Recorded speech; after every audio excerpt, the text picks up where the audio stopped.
अस्सलाम वालेकुम। अच्छा, जो इमली सुनी हुई होगी ना आपने, उसको अगर पानी में भिगो लिया जाए तो उसके जो मग्ज़ निकाल लेते हैं, यानी इमली को जब पानी में भिगोते हो ना, तो उसके अंदर जो मग्ज़ होता है ना वो आपने निकाल लिए।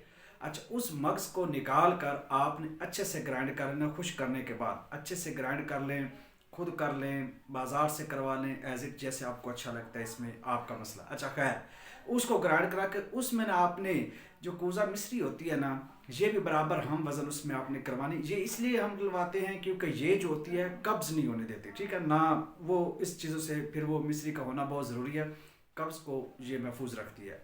अच्छा, मग्ज़ यानी इमली के मग्ज़ आपने ग्राइंड करवा लिए, जितने भी करवा लिए, और उसमें कूज़ा मिश्री जो होती है वो भी हम वज़न आपने ग्राइंड करवा ली। अच्छा, अब 500 mg के जो है ना वो कैप्सूल आप लोगों ने भरने हैं, क्योंकि ये बड़े थोड़े सेंसिटिव से होते हैं।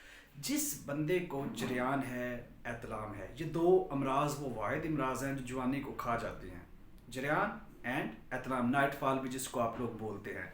ये आप जनाब अली 10 से 12 रोज़ ना सुबह शाम पानी से, दूध से नहीं पानी से आप लोग खिलाएं, बिल्कुल जो बंदा है वो ठीक हो जाता है और ये मर्ज बिल्कुल उसकी हमेशा के लिए ख़त्म हो जाती है। जरियान की भी और नाइट फॉल की भी, ये दोनों। ये बड़ा एक कहता है कि एक अक्सरी है, इसको मतलब हम लोगों ने इसको आजमाया है, लोगों ने इसको यूज़ किया और इसके बहुत अच्छे रिजल्ट्स हैं।